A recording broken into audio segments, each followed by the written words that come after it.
Welcome to Analyst Talk with Jason Elder. It's like coffee with an analyst, or it could be whiskey with an analyst reading a spreadsheet, linking crime events, identifying a series, and getting the latest scoop on association news and training. So please don't beat that analyst and join us as we define the law enforcement analysis profession one episode at a time. How we doing, analysts? Jason Elder here with another LEA Podcasts Deep Dive. Real crime all the time with Nikki North. Nikki, how we doing? Good. How you doing, Jason? I am doing very well. Today we're going to talk about integrating private business cameras into a real-time crime center. And so for those listening to this that may be new to this deep dive, I chat with Nikki from time to time, and we talk about all sorts of stuff dealing with real-time crime centers. So in particular, we want to talk about private business cameras today. All right. So just starting off, I know that seems to be a big topic is everyone wants all the cameras they can ever get. So everyone immediately thinks of your Walmarts, your Targets, your Home Depots, your Lowe's, and thinks it's really easy to get cameras. And that's not necessarily the case. You might have your local businesses that are 100% on board from those elements, but stuff like that goes a lot larger than that to corporate ultimately has to be the one to agree on those levels. So I think the easier way when people want to start integrating private business cameras is to start with those that are your local mom and pop shops and kind of build from there. I know some gas stations seem to be getting more in the game that are like smaller chains, but not necessarily the large chains. And of course, your local ones. So I think good starting points for integrating your private business cameras is just looking to those that are close to home and working with them more directly. So I know at my agency specifically, we use Fusus, and one of the things to integrate cameras into Fusus is what's called a core. So essentially you can plug that core into any kind of camera system and it'll pull the video feed in. So for us, what we do is we'll go around to some of those local businesses that are some of the smaller ones that might not necessarily have the money, and we'll donate the core to kind of give them a sense of security. And in turn, they're giving us the access to those cameras. So there's a contract and all that we have drafted and everything that they sign. It's not just us simply taking them and that's it from there. There's how long we record them, why we're recording them, when we're accessing them, that they can request the audit log at any point when we access them. So there are a whole bunch of stipulations that go into it too. But I think that's a big piece of a real-time crime center is kind of once you get past your initial startup is starting to get some of more of those cameras involved, whether it be businesses and then eventually even residential ones. If you have people that have really good camera systems for their houses and might be on a street corner or a main intersection, not a bad idea to reach out to them for the same thing too. Yeah. So this would obviously be a situation in which it's the business. We're not talking about the street because that would be a street camera and that would fall under the government jurisdiction. So this would be a private business in which they would be in charge of the private property and the camera would be placed on this private property. And the real-time crime center would have access to what's being recorded on those cameras. Right. And it might be a system they already have in place, or depending how critical of a location it is, it's something you might help them with to get those cameras involved potentially even too. Yeah. And you said you start with mom and pop. I think that's interesting. It seems like it would be easier just dealing with one business if it's a mom and pop, most likely, or maybe it's a small franchise with 3 or 4. But as opposed to the Walmarts, which is going to be nationwide, it's probably going to, just like anything else, you have laws and regulations state by state on this stuff that they're going to have to deal with and know what they can do and can't do. So there's always the big legal aspect of getting that something like that off the ground. And you talked about the memorandum of understanding, the legal document of like, okay, this is a contract between the government and the private business and the rules and regulations of how the camera is going to operate and how it's going to be used. That's right. And so you could even start with something as simple as too, like, hey, we don't feel comfortable giving you everything. You can have our exterior views and we'll work towards getting the interior one day too. So that's something you could consider as you're working towards some of the bigger businesses is, hey, give us your parking lot views. And then from there, maybe one day we'll get inside the store and actually see down the aisles, that kind of stuff. Yeah. Now, the classic is some of these cameras are pretty, what's the word, not showing ghosts kind of thing. The quality of the video on some of these places are very suspect, and there's always that joke that I think of like we can show what's at Mars right now in like high definition, but we can't. My coworkers love to tag me in those memes all the time. That is for sure. Yeah, so it's like that's it, but we can't when it comes to like a quickie mart can't Yeah. thing even the broad daylight with the person standing there is central. We can't even identify who it is. Yeah, So so those are some of the businesses you may want to talk to about potentially upgrading their camera systems mhm, before you start pulling them in and wasting your time. yeah, So that's another kind of aspect to include in there is that not every camera is necessarily a good camera to have either, unfortunately. yeah. Plus, in terms of the real-time crime center, they're trying to bring it in to centralize it in a way, Right. right? So you obviously you're going to have different types of cameras. We talked about the quality, talked about the duration. If they're sending you a file or a feed, that's going to be a little bit different. Right. But in terms of the analyst or the person working in the real-time crime center, they don't really care about all that. They want to have this ability to view the content for a specific purpose, right? Is Yep. something's going on real-time crime Right. related. We promise we're not sitting there just watching those cameras. There's way too many out there for us to have time to do that. Maybe now and then we'll get some crazy glimpse out of the corner of our eye, but it's normally like a bug or something like that. We're not just sitting there watching anything else. Yeah, no, and I think we talked about it in past episodes. I mean, it's a lot of data, and when you're searching through this stuff, it can be really time consuming going through all Absolutely. these photos and trying to get angles. And there are some software that digitizing some of this stuff. I think we also talked about Hmm. in which you can start doing searching some of this stuff, but that also gets back into the quality of the Right. video that you're getting back from some of these businesses. And then trusting the AI element as it evolves too, because a lot of that is relying on AI. So Hmm obviously that's still a developing topic too. So you can't fully 100% rely on that. It might be a quick hmm answer, but not necessarily give you the right answer every time. hmm No, have you, in terms of what you've worked with locally with the businesses, there's obviously you could reach out to the business. Has businesses come to you and offered to have this service, have the camera? So most of them we've kind of reached out at this point just to kind of get it initially going. Hmm More recently, we've started kind of pushing it more on our sheriff's office social media pages, kind of emphasizing like, hey, we have this program where you can either at least give us your information. So if we ever do need cameras, we know where they are and we can reach out to you. Or hmm if you're willing to contribute, here's how you can contribute too.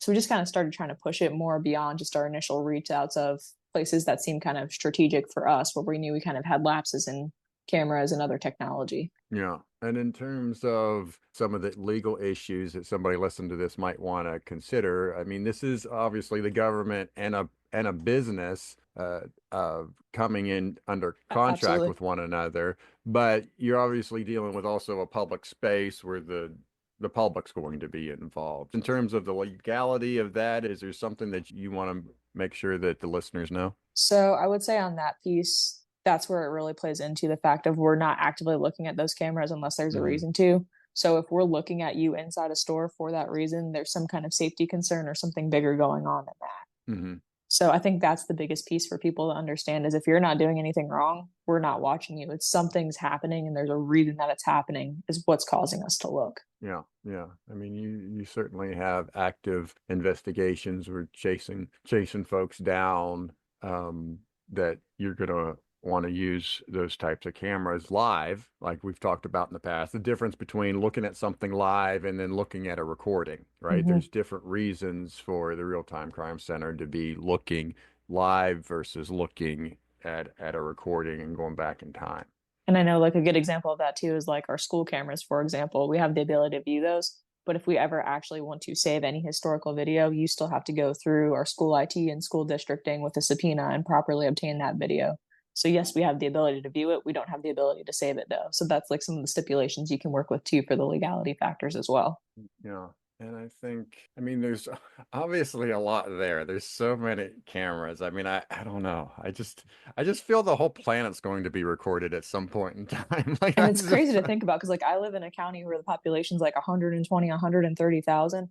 I Mhm. can't imagine some of these larger cities, the amount of cameras and stuff they're pulling in when I know we're pulling in thousands, so as it is. Yeah, yeah. I think that another big point that you're obviously looking for is getting permission just like anything else with an analyst, the listener there, you get legal involved. You can make sure you get all the questions answered. It's obviously not something being forced. You're coming up with a partnership. I mean, So I I know. think that partnership is the big key of Mhm, that's the other thing too, is like they know we have the camera. So when they ask us for something and they're sharing their cameras with us in the first place, that's somewhere where you, in mhm, turn, as the partnership, you should be a lot more willing to help. If it's something you wouldn't necessarily take as seriously, you mhm. take it seriously to show like that partnership means something to you. Yeah. Yeah. And I would think, for certain situations, in terms of another benefit for the business, Mm-hmm. I would think their insurance, that would help with their insurance if they had a good quality camera system put in place. Mm-hmm. For those that are you're looking to upgrade it and to make sure that it's actually producing useful video in terms of threats to that business. Right.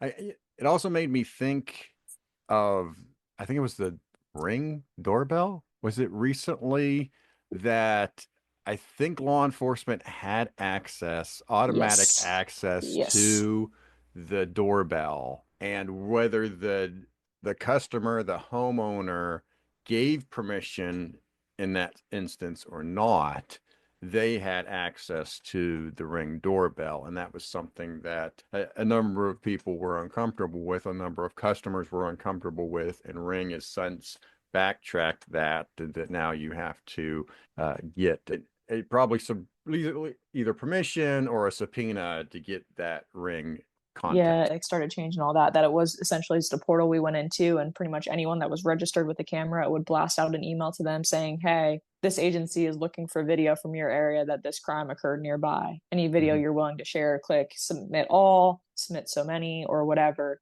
And it went to everyone that had a registered Ring app within their system. mhm. Now it no longer does that. So there's, of course, still the neighbors portion where you can post publicly and everyone else can see it. But it's not like that direct, true, where it's only going to people that have cameras already. It's pretty much just a more shot in the dark where you're back to kind of square one of the actual physical cameras instead of kind of having a virtual canvas at your hands. Yeah. I mean, I see both sides of it, but you've mentioned several times to me, there's a reason why you're doing it. There's a reason Mm-hmm. why that getting access to that content is important. Right. And I think that's the key for a lot of people to keep in mind when they're doing it is choosing wisely when you want to ask for video so that way people are more willing to help too. Yeah, yeah. And before, you may not have realized that there was a door Ring camera on a residence, so you Mm-hmm. wouldn't even think to ask for it or anything Yep. else, right? It's just something that like, oh, wait a minute, that's like right there. So that's like the big piece a lot of people have started doing with it now instead is knowing that element. For example, like I said, Fusus has the ability to register cameras, but it also has the ability for us to just kind of have people log if they have cameras and who to contact if we need them. Hmm. So kind of just creating like that, again, that virtual canvas for you. So you don't have to go door to door. Hey, either I see you have cameras, can't tell if you have cameras because they're hidden. And instead of literally having to go door to door to door every time there's a crime in an area, it kind of helps expedite some of the process to hopefully solve crimes faster too. So again, if this is something that you're interested in and looking into doing, definitely contact Nikki. Nikki, again, and what's the best way to contact you? Either email or my phone or my agency phone, which I will make sure Jason has to share with you all as part of this video then too. All right, check that out in the show notes. All right, Nikki, I do want to move on slightly with this topic because I think it's an interesting.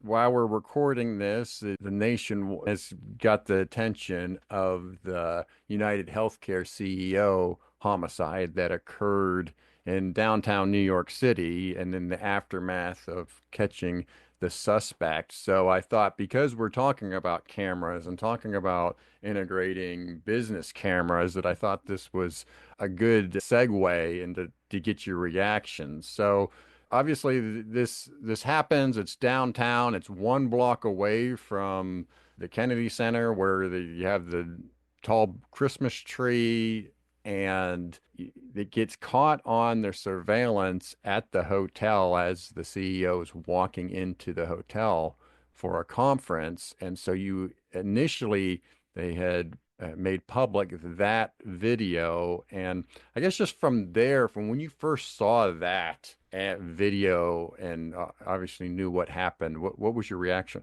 I was like, oh, they're gonna have no problem catching this guy. I was like, New York City, there's millions of cameras. New York City has the first real-time crime center in the history of known that have been identified. Theirs has been up and running since 2005.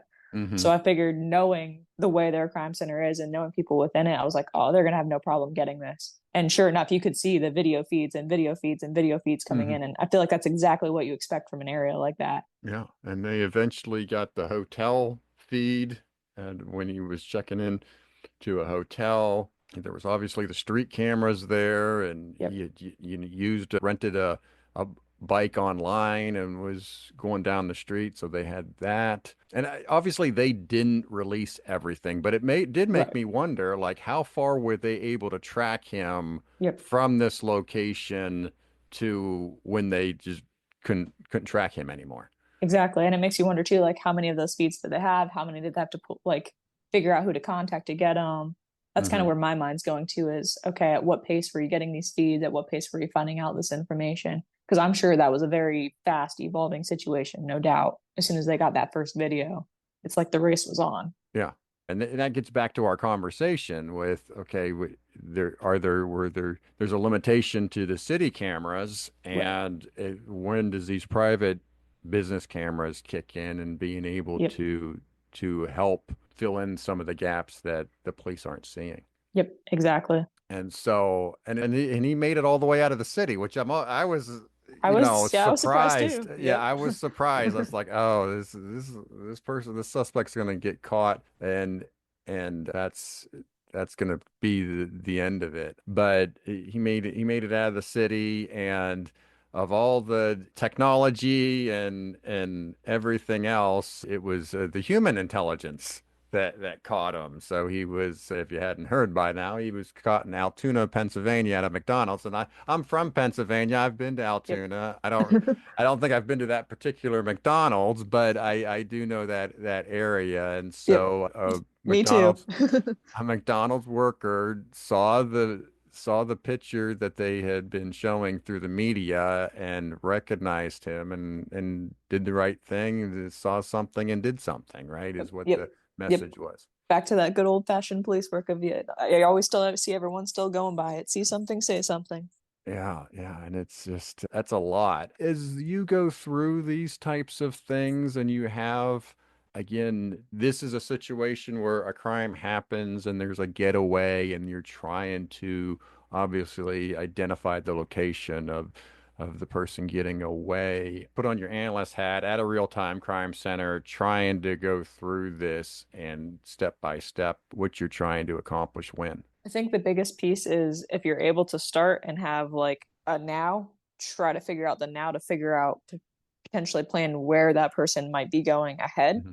so you can get ahead of the game. If Hmm. you're kind of at a dead end from there, that's when you start working backwards instead, see where they came from. Hmm. If they're not familiar with the area, they might try to retrace their steps and go back the way they came in the first place. So I think it's just kind of compiling, knowing the area, figuring out what resources you have either readily available or that you need to reach out to, kind of delegating that, trying to identify if there's vehicles, if it is just a person on foot, if they do end up on a bike, what the circumstances are that go into it, and just pulling everything together again, whether it's readily available or something you need to track down, and kind of being like, okay, you got this, you got that, you got that. And one by one, kind of putting the pieces together to create that puzzle to get the identity, where they may have gone, where they came from, just anything you can to kind of help you develop that suspect. Yeah. No, it's a fascinating case, and I was glad that it got solved without additional violence. But yeah, and in terms of the conversation about the cameras, I mean, this is just, again, to reiterate what we've already said, like, this is the reason why law enforcement are trying to get access to all these cameras, is because there is a need where law Yep. enforcement is looking to get an answer to the Yep. question that's a legitimate function of a real-time crime center and the police. Yep. The more quick it is for you to get to those resources, the faster you're going to be to solve that crime. So if you're having to hunt down 15 different people for all these different cameras of where you think the suspect went, or if you already have them, is going to make the difference of the seconds for that person to either be able to get caught, to escape, to hide, whatever it may be. All right, very good. And I guess just as we're finishing up here, Any news from the Real-Time Crime Center Association? So I got some news there. I am officially now the immediate past president of the association. I have now passed on the torch to Matt Patton with the New Orleans Real-Time Crime Center. So he will be taking lead from here. I'm not going too far away, though. You will still see me hanging around with the association. That I'll be looking to start up a Southeast regional group later this year. So anyone that is over here in the Southeast region, keep an eye out for that then, too, for some details. So are you an ex-president or a former president? Former. It's on good terms, I promise. All right. Well, very good. Well, I wish him the best of luck in the new year, and wish you luck in your endeavors with the regional association. Nikki, as always, thank you so much for your insight today, and I look forward to our next chat. Real crime all the time. Yes, thank you again for having me, Jason. I appreciate it. Thank you for making it to the end of another episode of Analyst Talk with Jason Elder. You can show your support by sharing this and other episodes found on our website at www.leapodcasts.com. If you have a topic you would like us to cover or have a suggestion for our next guest, please send us an email at leapodcasts@gmail.com. Till next time, analysts, keep talking.